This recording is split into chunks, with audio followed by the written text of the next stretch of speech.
everyone, welcome back to my channel. So as you can see from the title of this video, I'm going to be talking about Outlander. So a few months ago, I was talking to my friend Steph and she asked me if I had watched Outlander. And when I told her no, she was actually shocked because she knows it's kind of like right up my alley, the fantasy, the romance, kind of like this epic adventure story. She was like, you would love it. But being kind of the book nerd that I am, I chose to read the book before I watched the show. So just full disclosure, I only read the first book, but I have seen seasons 1 through 4 of the show, so if that tells you anything. So before I give you guys my thoughts, I'm going to quickly go over kind of a base summary of what the book is about. So in the book, we have one of our main characters, Claire, and she is a nurse in World War II. And after the war, she goes on a honeymoon with her husband, Frank, and they honeymoon in Scotland. And while they're on their honeymoon in Scotland, they go up to this, I guess, like this landmark, I guess you could call it. It's like this rock circle, and it's like, you know, how does it get there? And it's like this natural formation, and it's kind of like just like a cool natural landmark in Scotland. And while she's there, she ends up traveling back in time to the 1700s. So she basically goes back from like the 1950s back 200 years to the 1750s. And when she gets there, she has no idea what's going on. She's so confused. And right off the bat, she is attacked by an English soldier who tries to essentially rape her. And she is saved by one of the Scots, who then brings her back to, I guess, their little like camp where they're like camping for the night. And that's where she meets our other main character, Jamie. From there, she goes with this kind of group of Scotsmen back to their home. So the first book is really about kind of Claire traveling back in time, meeting Jamie, and kind of getting like thrown into this like 1700s Scotland world. Which obviously she knows rarely anything about because she's from the 1900s. So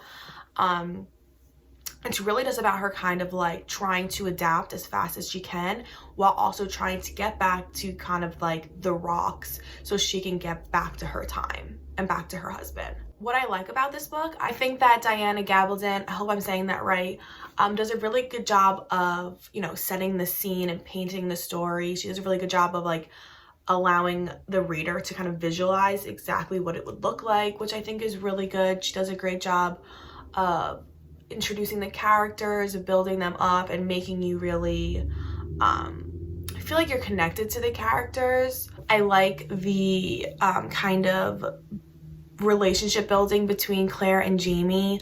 You know, we know that Claire has a husband back home that she really loves and that she's trying to get back to, but you also kind of see her developing feelings for Jamie. And at first it is very platonic, and she's just is helping him because he's injured, and she is a nurse, so she's kind of helping him to heal.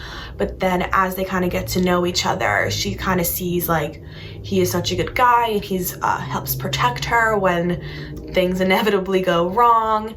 And I don't want to give too much away, but you kind of see them kind of gravitating towards each other throughout the first book, even as she is trying to get back to her husband. I thought that the story was good, but I thought the book was just so unnecessarily long. I think it's about 900 pages, and at times it just really felt like it was 900 pages. It wasn't like a 900-page book that feels like 500 pages. It was a 900-page book that felt like 900 pages. And a bigger book, it's not scary, it doesn't intimidate me, but I don't like books that are unnecessarily long, where it's like you're just kind of keep reading and you're like, this is unnecessary, I don't need this information right now. And it kind of makes the book drag on. So instead of like reading a book and being like, oh, I wish it was longer, I want more, you're kind of like, okay, this is getting annoying, like is the book ever gonna end? Which is a little harsh, and I don't mean to be harsh, but I'm just being honest. I felt like she could have probably chopped 100 pages off and it wouldn't have affected really the story at all. So that would be kind of my main critique. My other issue with it is sometimes I just wanted to like grab Claire and just shake her because she was so frustrating at times. I think that's like kind of the point. I think she's kind of supposed to have these flaws, just the way that Jamie has a lot of flaws too. She's not supposed to be like this perfect person, which just helps to make her feel like even more of like this well-rounded person, is that she's not always perfect, but sometimes it was just frustrating. Like, she's thrown into this world in the 1700s. She's really doesn't know what she's talking about, yet she doesn't listen to Jamie when he tries to help her, when he gives her advice. She just does what she wants, and then bad things happen. And then it's like, well, maybe if you just listened to someone, it would have been avoided. And I get that she's this like strong, independent woman, and she really like prides herself on like not needing help and not needing a man to take care of her, which I love that about her. But at the same time, it's like, it's okay to ask for help. It's okay to take someone's advice who kind of knows better, because this is where he's from, this is what he knows. And she's, you know, she's a foreigner in this place, she's an outlander. So it's like, just listen to someone who maybe is giving you good advice. The last critique I have about this series is just the amount of bad things that happen to Claire and Jamie.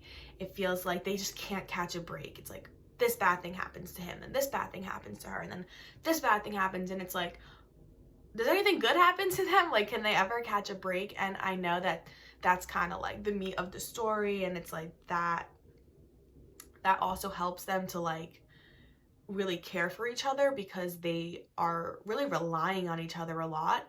But I also just wish that like sometimes like maybe something good would happen to them, and it would just be like, oh, it's just like frustrating when bad thing happens, and you're just like, can they not catch a break? So now to talk about the show a little bit. I thought that the show did a really good job of, at least season 1, sticking with the plot of the book. They didn't really change it at all, which I actually really liked, because, you know, if I read the book and I watch the show, I want them to be kind of very similar. So that was good that the show really did stay true to the book, but then it also kind of had the same problems where, you know, bad thing after bad thing was happening, and Claire was just so stubborn, and just the way when I was reading it and wanting to just like kind of like slap her across the face and be like, just listen, it was the same thing with the show, which I guess is good. It evoked emotion out of me, but it was just kind of frustrating at times. After reading the first book and the first season, I did decide to not read any more of the books, but to continue to watch the show.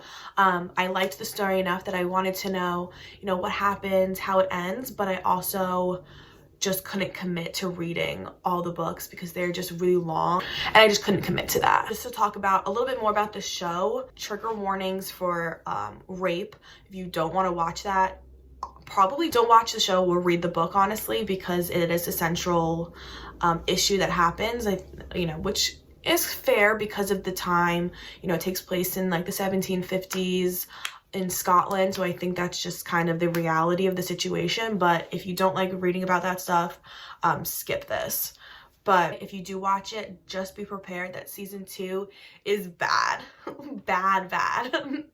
Sorry to the people in the show, but I just felt like literally nothing happened in season 2. Like, someone could watch season 1, skip to season 3, and I could tell you one sentence about what happened in season 2 and you'd be caught up.